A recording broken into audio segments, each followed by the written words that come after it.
Oke, seperti biasa kita menyapa pemirsa dimanapun berada tentu dalam keadaan sehat, sejahtera dan bahagia. Dan ada yang paling bahagia Bang Don, karena tadi pagi kepala daerah dilantik oleh Presiden Republik Indonesia. Nah, Dilantik dan untuk pertama kalinya massal.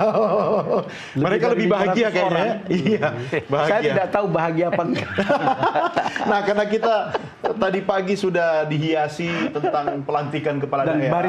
baris berbaris. Dari Monas ke Istana. Nah, kali ini kita akan berdiskusi tidak jauh-jauh soal birokrasi, ya, soal bagaimana pemerintah Republik Indonesia, termasuk nanti pemerintahan di daerah. Terutama karena mereka setelah pelantikan langsung retret di Magelang. Nah, itu dia. Retret ini menarik. Kita akan bahas nih soal retret. Dan kalau bicara soal yang terkait dengan pemerintahan, cuma ada satu nama ya di kepala kita ya Bang Don ya. Betul. Beliau ini seorang pakar pemerintahan otonomi daerah, sudah malang melintang di dunia birokrasi cukup panjang. Dan juga sangat panjang dan juga seorang guru besar di IPDN. Makanya kita hadirkan ini suhunya untuk berdiskusi bersama kita. Terima kasih sudah hadir Profesor Dr. Jo Hermansyah Johan. Prof Jo, apa kabar? Ya, kabar baik Bang Dondon. Iya Prof Jo, terima kasih sudah datang ke sini. Alhamdulillah, sama-sama. Kita begitu dengar soal otonomi, soal pemerintahan daerah yang selalu segera ada di kepala kita itu Prof Jo. Top of mind kita masih Prof Jo. By the way, buku mau terbit lagi Prof? Oh, sudah luncur di Gramedia sekarang. Oh sudah ya, bulan ini ya? Twin Books, dua sekali terbit. Tentang otonomi. Satu judulnya Memakmurkan Otonomi Daerah. Memakmurkan? Iya, karena memang agak kurang makmur. Yang kedua judulnya Resep Memajukan Pemda. Nah, sambil kita cari jalan keluar, ini loh kalau mau makmur, ini resep. Tapi dua buku. Mudah-mudahan ketika mereka retret ini bukunya nah, Prof itu dia, juga mereka baca ya. Begitu, baca-baca. Mudah-mudahan pada suka baca ini kepala daerah. Nah, ini menarik ini. Suka baca. Kepala daerah itu harus suka baca ya Prof? Betul-betul. Jadi gini, kepala daerah itu kan pemimpin pemerintahan. Pemimpin pemerintahan itu tidak hanya omon-omon aja. Jangan hanya omon-omon. Ya, karena kepala daerah itu akan membuat kebijakan yang akan deliver kepada rakyatnya, masyarakatnya. Jadi dia perlu referensi dan pengetahuan supaya kebijakan yang diambil itu bermakna, punya wawasan, berbasiskan kepada pengetahuan. Itu antara lain sih gunanya membaca. Prof, ini kan mereka ini retret. Jangan-jangan memang mereka akan dapatkan pengetahuan atau pemahaman seperti yang Prof inginkan. Walaupun banyak juga kritik tentang retret ini. Tetapi saya ingin dapatkan gambaran dari Prof. Apa makna retret ini untuk pemerintah daerah otonom? Ya gini Bang, setelah selesai pelantikan, memang ada tradisi di pemerintahan dalam negeri, itu kita kumpulin bupati, wali kota, gubernur dan wakil-wakil, untuk kita beri namanya orientasi kepemimpinan. Orientasi kepemimpinan. Ya, dan itu gubernur dan wakil gubernur. Semua. Bupati wali kota. Iya, bupati wali kota juga. Orientasi kepemimpinan kepala daerah itu untuk apa? Pendalaman bidang tugas. Pendalaman bidang tugas. Iya, supaya dia tahu apa tugas dan pekerjaannya. Jadi seorang kepala daerah yang memimpin pemerintahan. Ini bukan memimpin bisnis, ini bukan memimpin partai, atau memimpin ormas. Ini adalah dalam konsep otonomi daerah-daerah itu sebetulnya negara mini. Negara mini. Iya, karena ada wilayah jurisdiksi, kemudian ada wewenang, ada uang untuk menjalankan wewenang, dan punya birokrasi dan rakyat yang akan menjadi pengikut yang akan kita urus. Tapi apa relevansinya dengan pendalaman soal kepemimpinan daerah tadi itu? Yang direkturnya. Ya, kalau pendalaman itu gini, karena latar belakang kepala daerah berbeda-beda. Itu ada orang bisnis, dia tidak paham pemerintahan secara pas mungkin pengetahuan bisnisnya banyak.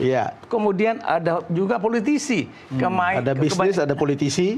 Yang kebanyakan ngurusin politik melulu. Belum tahu juga kapasitas ngurus birokrasi.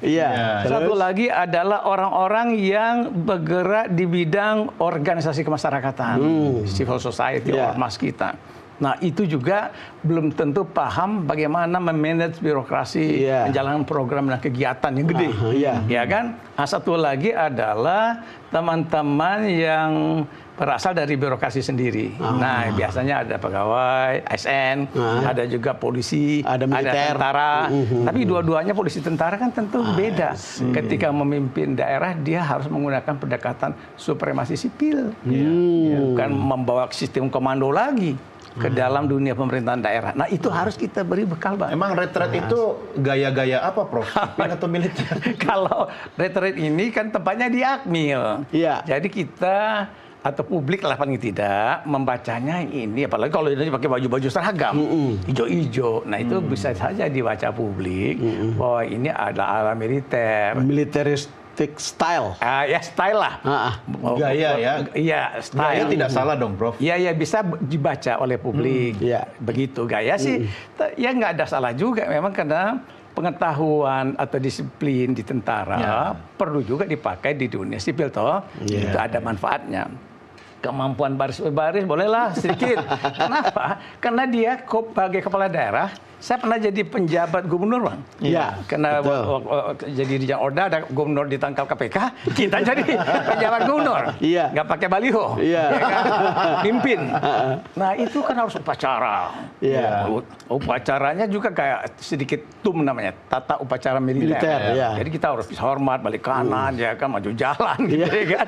Bilang istirahat sama orang kan. Nah, kalau itu jalannya kanan sama kanan, kiri sama kiri kan malu. Tapi menarik, Bang Don, Prof bilang tadi satu kata disiplin. Kita belajar disiplin dari militer, oke lah. Tapi kan tidak semua hal-hal yang diterapkan di militer itu cocok di sipil kan, Prof. Nah, retret ini saya khawatir. Ini kan saya orang sipil nih, Prof. Prof kan pengalaman di birokrasi cukup panjang gitu. Bisa nggak nanti akan melahirkan kepala daerah yang sipil itu malah jadi militer, yang kepala daerah yang backgroundnya militer makin militer? Enggak juga sih. Ini kan cuma seminggu. Jadi nggak mungkin internalisasinya sampai sedalam itu.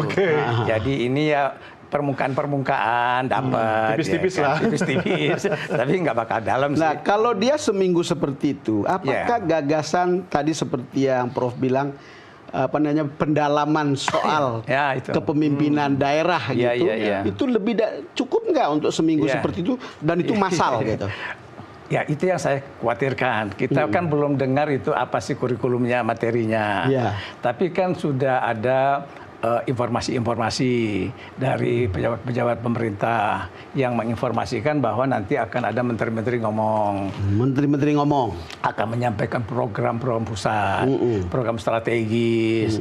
Nah, tentu di bidang sektoral masing-masing. Nah, lalu juga nanti akan ada presiden sendiri yang akan pidato, mungkin berapi-api ya, seperti biasa. Itu apa arahan. Nah, tapi kita belum tahu bagaimana penguatan kompetensi. Seorang kepala daerah itu diharapkan punya kompetensi managerial skills, kompetensi technical skill, kompetensi social cultural skill. Nah, itu apa mungkin diberikan? Seperti orientasi pendalaman materi bidang tugas yang selama ini pernah dilakukan di Kemendagri. Nah, kalau sekarang itu kan diubah nih. Ya, kalau dulu dikumpul di BPSDM, Badan Diklat. Lalu mereka per gelombang, per angkatan, tidak banyak-banyak. Satu gelombang 40. Lalu pengajar sebulan lamanya, Bang. Nah, kalau ini kan seminggu mungkin nggak dapat sih. Sudah seminggu banyak sekaligus lagi. Nah, takutnya proses belajar mengajar itu, Bang. Saya ini 40 tahun lagi jadi guru. Itu kelas itu yang efektif 30. Nah, supaya bisa jalan. Nah, itu dia, Prof. Dengan jumlah hampir 500-an lebih itu, saya membayangkan kan tidak mungkin dua arah ya. Lebih dominan pasti satu arah. Dominan. Ya kan? Kalaupun ada tapi tidak maksimal gitu. Betul. Apa bisa itu nyampe semua muatan yang diinginkan agar mereka pulang bawa bekal banyak? Nah, itu harus disiasati. Jadi kawan-kawan bupati, sesama bupati harus ada yang jadi juru bicara. Wali kota juga begitu, dan gubernur. Ketika disampaikan siapa nih gubernur yang bisa bicara mewakili kita, supaya suara kepentingan pemerintahan lokal daerah dapat terinformasikan. Kalau enggak, ini one way traffic nih. Itu jadi rebutan, Prof. Biar kesempatan dilihat presiden. Nah, tapi Tapi dia mufakat lah. Nanti musyawarah mufakat siapa nih Pak Wali nih yang bagus nih. Ya kan wakili ya tanya ini. Kan hampir sama rata-rata persoalan mereka di lapangan. Yang paling tidak enak itu kan sudah biayanya besar. Tidak efektif lagi. Gimana ya, Prof? Iya itu emang kita lihatlah dulu jalannya, Bang. Kan baru pertama kali juga. Iya, ini baru pertama. Kita optimis dulu lah, ya kan. Mudah-mudahan efektif. Iya, pasti kita harus selalu optimis. Buat lebih menyapu nanti kalau ada yang kurang, harusnya ada lagi latihan-latihan berikutnya. Itu tadi untuk mengambil yang misalnya belum tersampaikan di dalam. Maksudnya akan berkelanjutan dalam format yang sama atau gimana, Bro? Mungkin berbeda. Jadi nanti misalnya tahun depan atau bulan berikutnya kalau ada uang juga ya. Itu sebagai pemimpin yang dipilih oleh rakyat, jangan-jangan dia pikir saya tidak perlu, saya kan sudah dipilih rakyat katanya. Itu dia yang saya juga khawatirkan. Jadi kepala daerah kan merasa sudah dipilih rakyat. Buat apa diberi pembekalan segala. Tapi ini kan negara kesatuan, Bang. Dan negara United States, di mana daerah otonom itu eksis karena ada transfer kewenangan. Dari pusat ke daerah. Kalau nggak ada transfer, daerah itu tidak bisa jalan kerjanya. Dan ada yang lebih penting, Bang, namanya TKD. Iya, apa itu? Transfer keuangan daerah. Nah, daerah kita mayoritas, Bang, itu tergantung pada dana transferan ini. Apalagi Indonesia Timur. Jadi dia tidak bisa punya jalan lain kecuali harus. Ya, dia kalau bisa membangun daerahnya mau cepat, harus kooperatif sama Jakarta. Gitu. Apalagi TKD tadi ya, Bro. TKD. Yang juga kena pangkas kan? Kena pangkas 50 triliun. Iya kan? Jangan-jangan loyalitas kepala daerah berkurang 50%. Mungkin enggak juga sih. Sama sekarang kepala daerah itu umumnya baik-baik saya lihat. Banyak pokoknya apa kata pusat, ya ikut, taat. Makanya sekarang sudah datang kumpul berapa hari di Jakarta. Aman lah kalau absen jangan-jangan nanti tidak ada TKD-nya. Makanya kalau nggak ada TKD, Bang. Itu kalau anggota dewan hadir sidang, Bang. Bayar gaji pegawai itu dari mana? Sebagian dari TKD. Zaman DAU ya, dana alokasi umum. Jalan di kampung-kampung di daerah itu kan rata-rata kabupaten ya, banyak yang rusak. Betul. Nah itu juga DAK fisik. Jalan dari daerah. Kalau itu nggak dikasih sama Jakarta, sama pusat, daerah itu jalan akan buruk dan rakyat marah sama bupati. Rakyat tidak tahu. Daerah saya Labuan Bajo termasuk beruntung, Prof. Oh, bagus jalannya kah? Udah bagus karena Pak Jokowi berkali-kali ke sana. Jadi semua jadi lebih mudah. Kalau gitu thanks to Pak Jokowi. Betul. Oke, kita harus break dulu nih, Prof. Ya. Silahkan dinikmati tehnya, tapi ini bukan teh talua ya, Prof. Bukan teh talua ya, di kampung saya teh talua ada di pinggir Pantai Padang. Itu dia. Itu nggak ada duanya. Enak nih kayaknya ini walaupun bukan teh talua. Asli. Karena itu pemirsa jangan kemana-mana, Downcast segera kembali sesaat lagi.